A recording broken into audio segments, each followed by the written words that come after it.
तो असल में मनीष जी जो जिस कारण ये दुर्घटना हुई है, मैंने फिर कहा कि ये साजिश है, उसका परिणाम चाहिए इनको। और उसका परिणाम, और एक अभी एक तथ्य बताता हूं मनीष जी, उसके बाद दर्शकों को पूरी तरह स्पष्ट हो जाएगा कि इन लोगों की मंशा क्या है, इनकी मंशा क्या है, और वो रेल दुर्घटना साजिश क्यों है, जो हम लोगों ने कल भी कहा था, आज फिर बताता हूं। और उसके बाद तो इनके चेहरे से नकाब उतर जाएगी कि 1550 मौतें नीतीश कुमार के 6 साल के कार्यकाल में, जो रेल मंत्री रहा, 6 साल भी नहीं रहा मनीष जी, कुछ ही समय रहा है। और 1450 मौतें ममता बनर्जी के कार्यकाल में, और 1150 मौतें, 1160 मौतें लालू यादव के कार्यकाल में। और लालू यादव तो जमीन भी लिखवा रहा था गरीबों की नौकरी देने के लिए, जिसके लिए पूरा परिवार ऐसे ईडी और ऐसे सीबीआई के घृणित लोग इस्तीफा मांग रहे हैं। ऐसे घृणित लोग इस्तीफा मांग रहे हैं। अभी शरद पवार का तो एक कारनामा और बताऊंगा मनीष जी, थोड़ा अलग से बताऊंगा।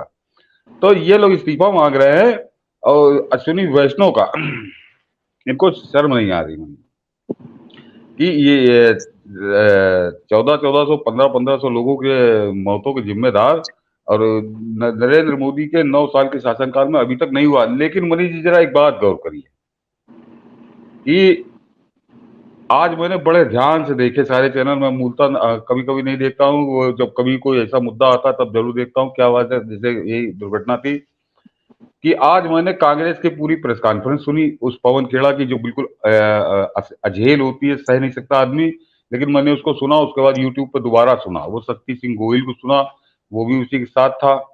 उसके अलावा राहुल गांधी का ट्वीट देखा, प्रियंका गांधी का ट्वीट देखा, ये आरजेडी के तेजस्वी, अब जितने नेता विरोध के हैं, जो जो इस समय मोदी विरोध के पूरा धंधा कर रहे हैं, मोदी विरोध के नाम की रोटी तोड़ रहे हैं, यहां से लेके अमेरिका तक, उन सबको मैंने देखा। मनीष जी, दर्शक जरा ध्यान दें इस बात पर कि आपने एक भी विपक्षी नेता को ये मांग करते हुए नहीं सुना होगा कि इस घटना के दोषी लोगों को पकड़ा जाए, को सजा दी जाए।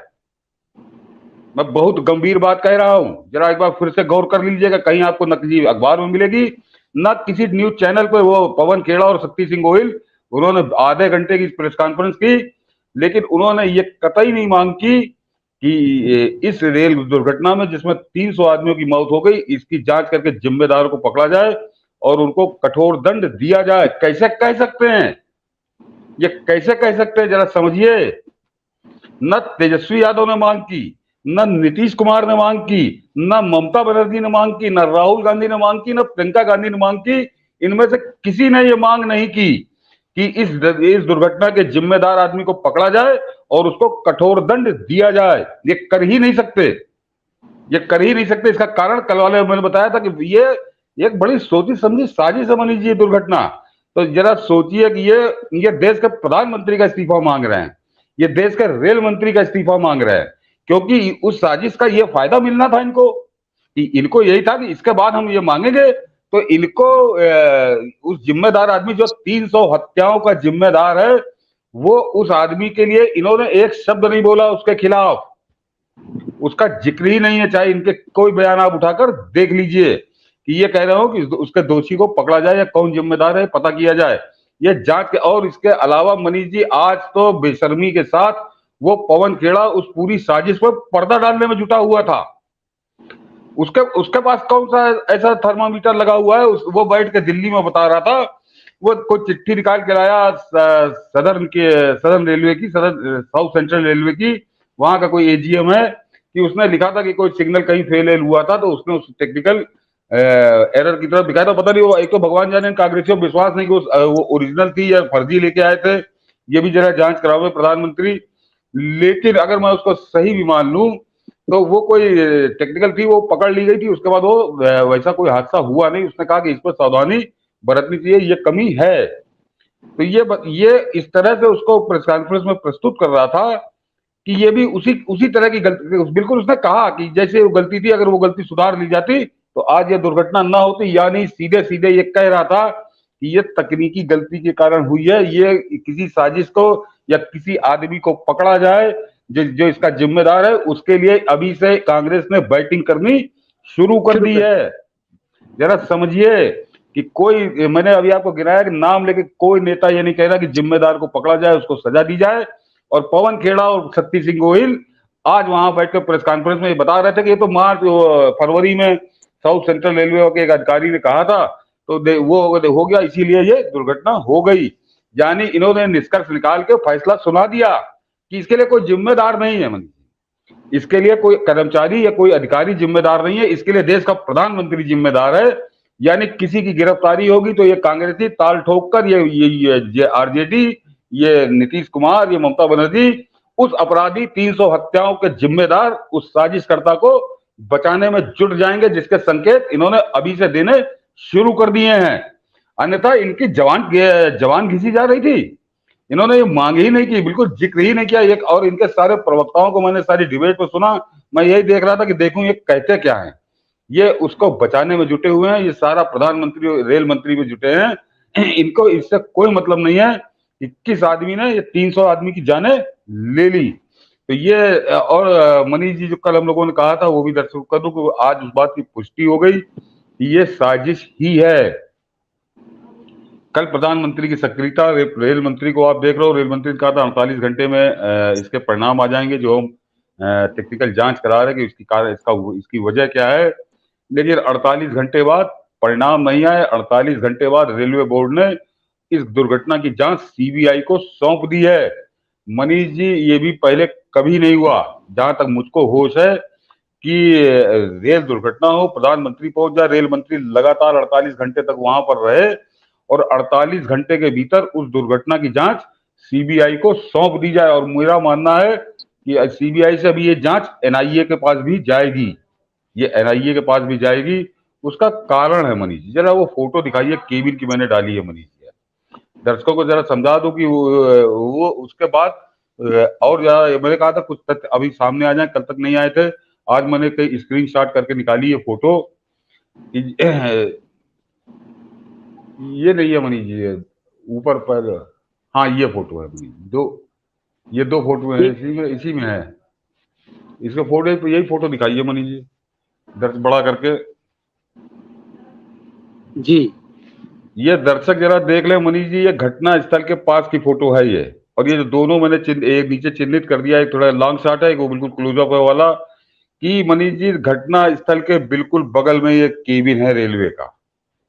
और दर्शक ये जान लें कि ये जिनको थोड़ा रेलवे का ज्ञान होगा कि कौन सी गाड़ी किस पटरी पे जाएगी, किसको रेड सिग्नल होगा, किसको ग्रीन सिग्नल होगा, ये सारा कारोबार आखिरी एंड जो है ये केबिन ही होता है मनीष जी रेलवे का। मेरा सवाल यह है मनीष जी कि जब पहले वो मालगाड़ी से एक ट्रेन आकर लड़ गई, उसके 10-12 मिनट बाद दूसरी गाड़ी आई है, तब तक इस केबिन में बैठा आदमी क्या कर रहा था? इस केबिन में बैठा आदमी क्या कर रहा था? और दूसरे मनीष जी, ये केबिन ये बताता है कि बिल्कुल पास ही में स्टेशन है। केबिन कहीं स्टेशन से 15 किलोमीटर दूर नहीं होता। दर्शक आप लोगों ने खुद ही देखा होगा, जब ट्रेन में सफर किया होगा, बहुत ज्यादा दूरी होती है, तो केबिन की दूरी 1 किलोमीटर मैं मैक्सिमम बता रहा हूं, अन्यथा इसके अंदर होती है। इतनी देर में तो मनीष जी दौड़ के आदमी स्टेशन चला जाता, या इस कर देता, तो दूसरी गाड़ी कम से कम आकर नहीं लड़ती। हालांकि पहली न लड़ती, क्योंकि ये दुर्घटना जो है लूप लाइन पे अगर मालगाड़ी खड़ी थी, तो मनीष जी ये केबिन वाला तो देख रहा था कि यहाँ मालगाड़ी खड़ी है, और लास्ट सिग्नल इसी केबिन से होता है। और ये मैंने लॉन्ग शॉट है, देखिए वो, ताकि दर्शक जान जाए कि बिल्कुल देख लीजिए जहां डिब्बे पलटे हुए हैं वहीं पर ये केबिन है रेलवे का। ये इस एंगल पे कोई बात ही नहीं कर रहा, खैराती न्यूज चैनल पे ये दिखा के दुनिया की कहानी सुना रहे हैं। और एक बात और बता दूं मनी, कि मान लीजिए ये मान लेता हूं कि ये डिसफंक्शनल था, ये केबिन काम नहीं कर रहा था यहाँ पे, तो मनीष जी कभी बिना केबिन के नहीं होता। ये अगर डिसफंक्शनल था तो निश्चित तौर पर कहीं और इसी के अगल बगल केबिन होगा। ये केबिन ये बता रहा है कि स्टेशन अगल ही बगल है। यानी इतनी देर में अगर पैदल दौड़ के आदमी चला जाता तो स्टेशन पे जाके खबर कर देता कि लड़ गई है। हालांकि स्टेशन पे खबर अपने आप हो गई होगी, बिल्कुल केबिन होने का मतलब ही कि स्टेशन पास में है। अभी तक मैंने सारे न्यूज चैनलों को देखा मनीष जी, कोई ये नहीं बता रहा कि ये स्टेशन से कितनी दूर दुर्घटना हुई है, क्यों नहीं बता रहा। ये केबिन के बगल में दुर्घटना हुई है, क्यों नहीं बता रहा। ये बड़ी लंबी साजिश हो रही है, सीबीआई जांच रही है। मैं अगर प्रधानमंत्री तक बात पहुंचे तो उनको इसकी जांच एनआईए को सौंपनी चाहिए। इस एंगल से बात कोई कर ही नहीं रहा कि बगल में केबिन और बगल में रेलवे स्टेशन। केबिन का मतलब है कि रेलवे स्टेशन अगल बगल है। लेकिन अगर आप लोगों ने, क्योंकि ये इतनी बड़ी घटना है और ये रात दिन इसी में जुटे हुए हैं। कोई इस पर बात ही नहीं कर रहा कि यहाँ से स्टेशन कितनी दूर है, या केबिन फंक्शनल है या फंक्शनल नहीं है। अगर ये फंक्शनल नहीं है तो दूसरा केबिन कहाँ पे है, इसी के अगल बगल कहीं होगा। तो जाहिर सी बात है कि मनीष जी, इस तरह के केबिन के सामने एक मालगाड़ी खड़ी थी, तो केबिन वाले को मालूम था, और उसके बाद उसने ये कोरोमंडल एक्सप्रेस को नहीं रोका, बाद में दूसरी आई 10-12 मिनट बाद, शालीमार को नहीं रोका। तो ये संयोग तो हो ही नहीं सकता, ये भूल हो ही नहीं सकती, ये चूक हो ही नहीं सकती, क्योंकि वो कंट्रोल से स्टेशन मास्टर के पास और स्टेशन मास्टर से इसी केबिन के पास इंस्ट्रक्शन आते हैं, और यहीं से सिग्नल अब आगे लाइन पर पहुंचता है। यही से जो ट्रेन जो कल जो बताया जा रहा मनीष जी की वो मेन लाइन से लूप लाइन पे चली गई, तो दर्शक ये जान लें कि मेन लाइन से लूप लाइन या लूप लाइन से मेन लाइन, ये जो चेंज होता है पटरी का, ये केबिन से ही होता है। ये भी आप लोग अच्छे से जान लीजिए, किसी रेलवे के जानकार से पूछिएगा, वो आपको बता देगा। तो ये और सबसे खास बात मुझे मनीष जी, मैंने शंका जो बताई मेरी दो, एक तो केबिन वाले मैंने स्पष्ट कारण बताया कि ये बता रहा है इस दुर्घटना की वजह। दूसरे किसी विपक्षी विरोधी ने ये मांग नहीं की कि जरा ये जांच करके पता लगाओ कि इसका जिम्मेदार कौन है और उसको पकड़कर दंड दो। वो पकड़ जाएगा तो बहुतों की कलाई खुल जाएगी मनीष जी, और खुलेगी निश्चित है। और तीसरा ये कि मनीष जी, सारे खैराती 48 घंटे से जुटे हैं, इस केबिन के बारे में बात ही नहीं कर रहे, या और दुर्घटना स्थल से स्टेशन कितनी दूर है ये भी नहीं बता रहे। ये वहां का मजेरा बता रहे कि ये लाश निकली, और आज वो एक तो वही जो हाथरस गई थी, वही यार राशन पानी लेके घुस गई अस्पताल में वार्ड के अंदर। अरे जहां मरीज करा रहे हैं, डॉक्टर इलाज कर रहे हैं, वहां जाके डिस्टर्ब करने के अलावा तुम क्या कर रहे हो? तुम तड़पते कराते मरीजों से क्या हुआ था, कैसे हुआ था। अरे वो आदमी जो ट्रेन के अंदर बैठा था वो क्या बताएगा क्या हुआ था, कैसे हुआ था? उसको तो अचानक झटका लगा और वो अस्पताल पहुंच गया। लेकिन ये तमाशा इनको बनाना है, ये मौत का तमाशा बना रहे हैं न्यूज चैनलों पे, और ये कर रहे हैं। लेकिन मैंने कहा जो काम की चीज है, ये खोज भी इन्हें आज अभी तक किसी न्यूज चैनल पर आप लोगों ने ये विश्लेषण नहीं देखा होगा कि आखिर ये दुर्घटना हुई क्यों। ये वही रटा रटाया बता रहे कि वो वहां खड़ी थी, उससे लड़ गई, उसके बाद डिब्बे फैल गए तो उनके आगे चढ़ गई। ये केबिन क्या कर रहा था, स्टेशन क्या कर रहा था, कंट्रोल क्या कर रहा था? 48 घंटे में तो इनको छान मारना चाहिए था, लेकिन ये नहीं किया इन्होंने, ये इन्होंने नहीं किया। तो ये सारे चीजें जो एक तार जुड़ रहे हैं, ये निश्चित बता रहे हैं कि ये साजिश है। और वो 48 घंटे के अंदर अभी रेल मंत्री बालासोर से हटे नहीं है, प्रधानमंत्री कल लौटे हैं, और 48 घंटे के अंदर ये सीबीआई को दे दिया गया। तो ये बहुत बड़ी साजिश है, और 300 लोगों की लाशों पे हुई है ये साजिश। और इसका ये वही चुनाव से पहले देश में आग लगा देना चाहते हैं, ये इनकी ये मंशा है, और उसी का परिणाम है। तो ईश्वर से मनाइए कि सीबीआई के तहत ये जांच का बहुत जल्दी परिणाम आए।